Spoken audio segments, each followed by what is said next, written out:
Hello again, YouTubers. Today we are doing a review of the HPI RS4 Sport 3 Drift. I'm going to compare it against this is the RS4 Sport 3 Drift. This is a Exceed RC Mad Speed Drift Star. I prefer Drift Star because it has geared diffs. I've always preferred geared diffs because the ball diffs, you have to, every other time you rebuild them, you have to replace the center section that has the ball bearings itself. You have to replace the races with the ball bearings right on. A couple things about this. It does come with a brushed motor. It's only a 3300 kV. The tires don't turn all that far, but this is mainly about this car. It comes with a Subaru BRZ body. Nothing all that special. The actual Flux edition comes with a Porsche body. It's the RS3R body, I believe. It's actually a racing body, but I've set mine up so I can use it for racing, drifting, pretty much anything I want to except off-road. Out of the box, I immediately changed the servo.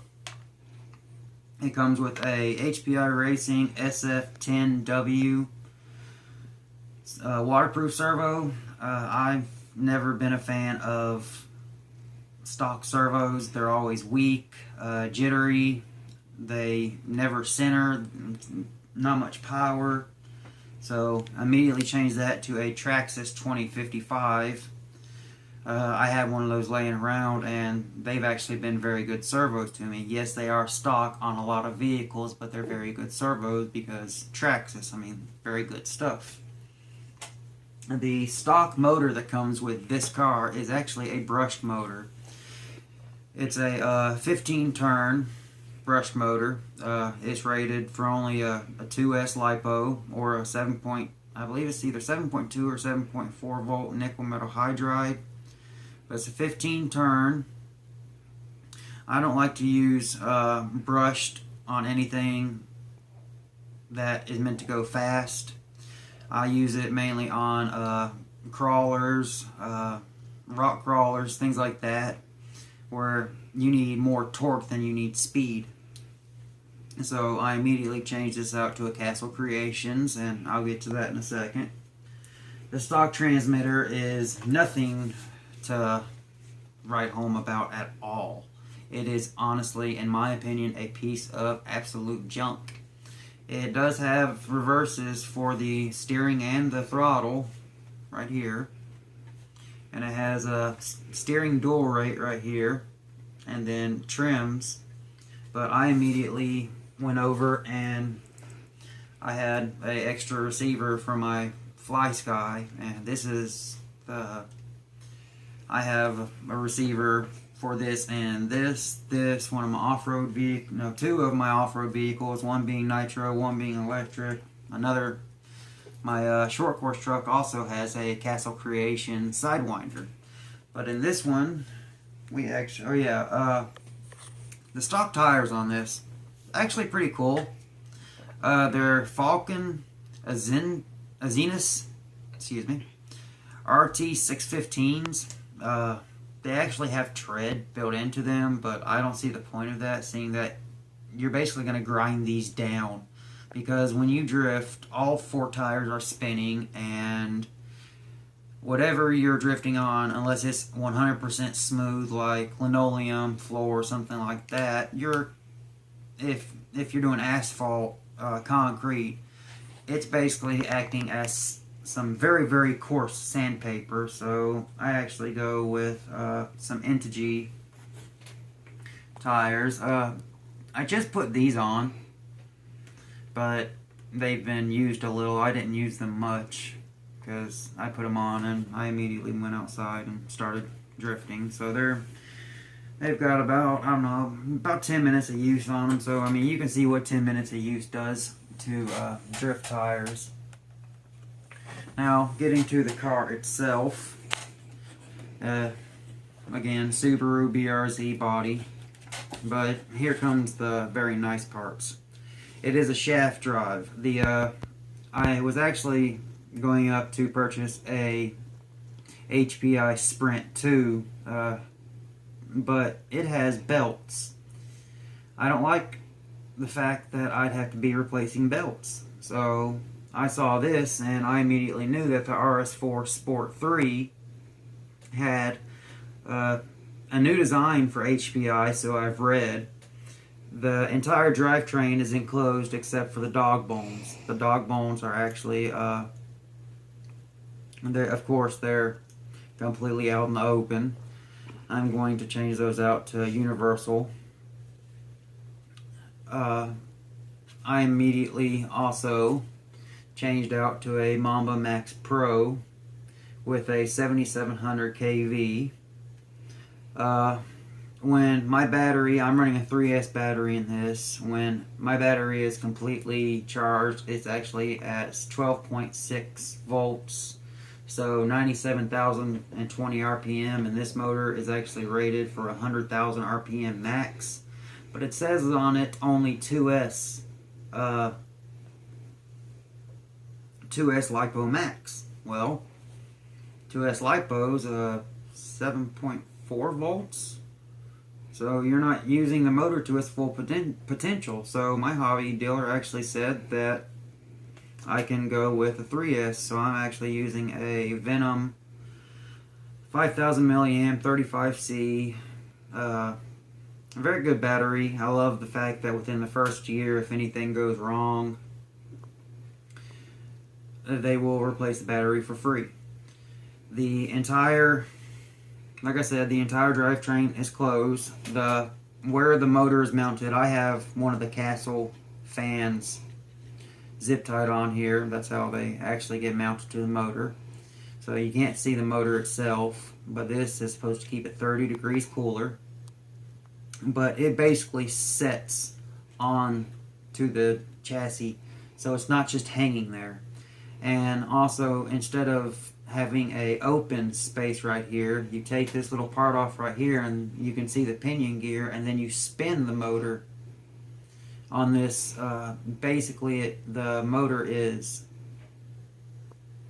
offset to one side of the plate, so I really like that setup. Another thing that I really liked was to get to the spur gear. There's 6 bolts, 4 in the back and 2 in the front, and this gets to your spur gear. Well, actually it gets to your center shaft. The pinion gears for both front diff and rear diff. This does have geared diffs in it, but to take it out completely, you actually have to take out this part right here. It connects the steering arms that the tie rods are connected to, and that's how you can actually adjust the toe. These are not stock turnbuckles. The stock turnbuckles are actually pieces of plastic and are ball and socket joints. So instead of having a screw that goes through the turnbuckle and then into the chassis, you have a turnbuckle and a ball that screws in, that has a screw on it, and it screws down into the chassis, and you snap the turnbuckles in place, and they are solid plastic. There's no adjustment. Well, I quickly took some turnbuckles that I had and modified them so they would fit on this. So I actually have adjustable. I did that on all for camber for all 4 corners, but I didn't do it for the toe, because you can actually see there's 2 screws right here where you can loosen those screws and change the toe. But the shocks instead are actually threaded. They're plastic, but they are threaded from the factory.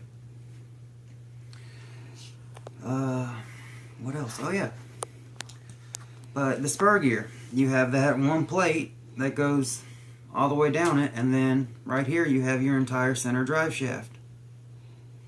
You're all the way down, and there's your Spur Gear right there. So if you need to change it, 4 bolts and you're there, and you're also into your diffs, but I mean, you really can't do much because you can just see down into them and check and make sure and maybe lubricate them some, but that would be about it. So really like that. Let's put this back on, make sure nothing gets in.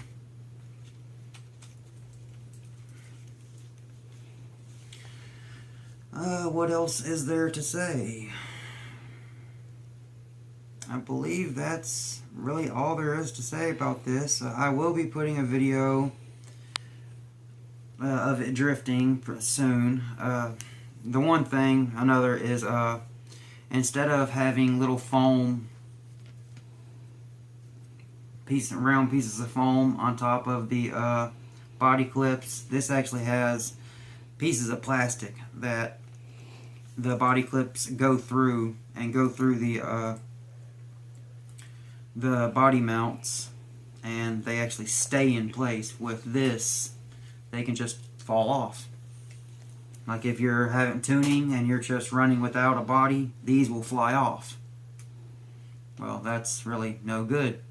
I mean, this thing's fun and all, but this one's more for racing for me. It's actually pretty quick, but it's not good for drifting.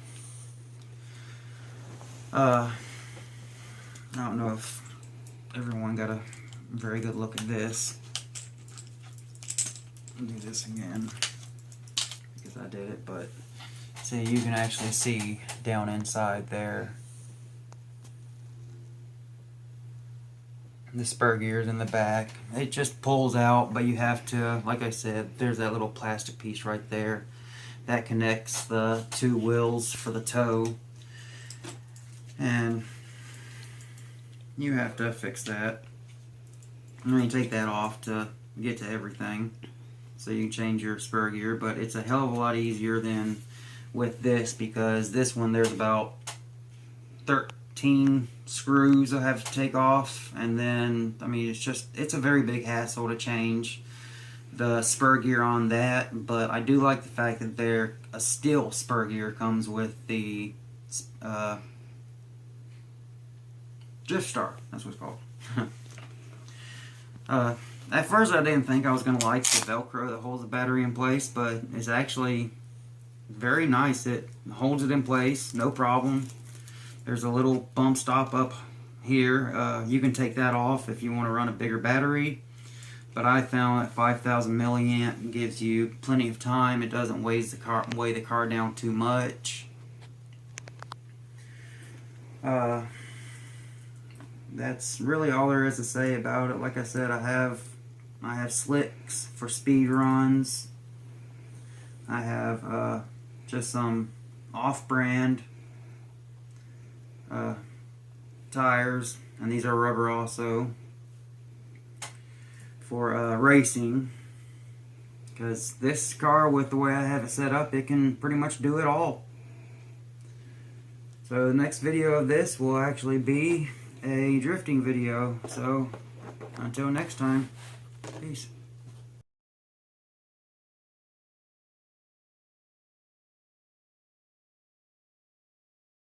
Well, I don't know how well this is going to work with the wind and all, but I said I would do a drifting video of the HPI RS4 Sport 3 drift with the Castle Creations Mamba Max Pro with a Neu-Castle 1410 7700 kV motor.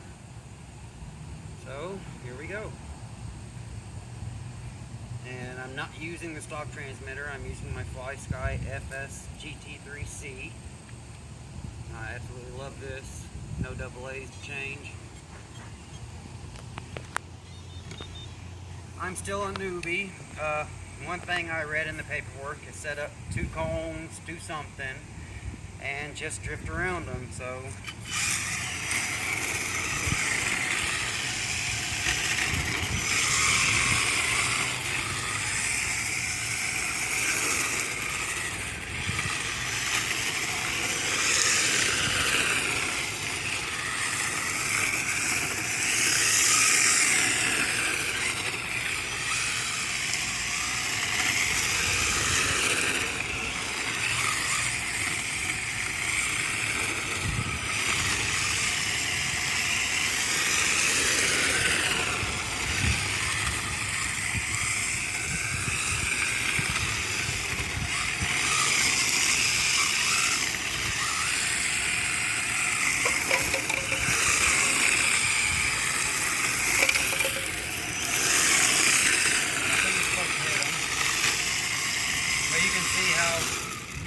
how much the wheels can turn.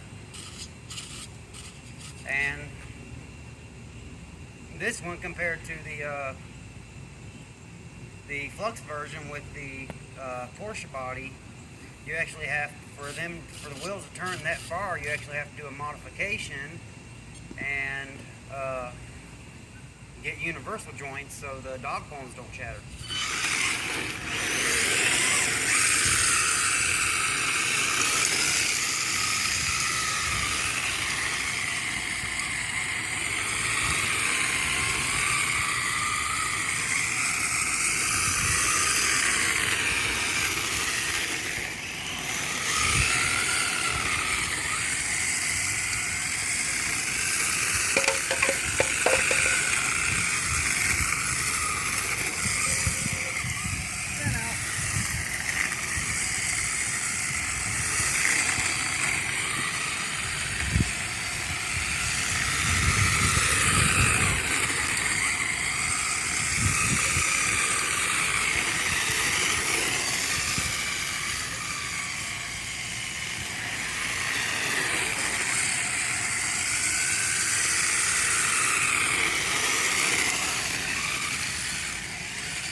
And with this setup, using a 3S battery, 11.1 volt, and a 7700 kV motor, I'm never going past half throttle.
Promised it and I delivered.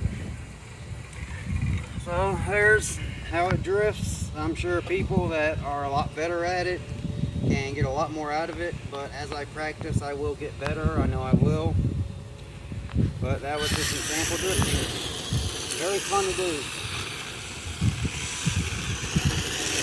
I don't yet know the top speed on it because I haven't been able to get to a long enough straightaway to really see what it can do, especially with the setup that I have. I haven't had a long enough straightaway with where I'm at, so but when I get the chance to do that, I will definitely film that and load that up also. But there's a drifting video of the HPI RS4 Sport 3 drift with Castle Creations Mamba Max Pro. Peace.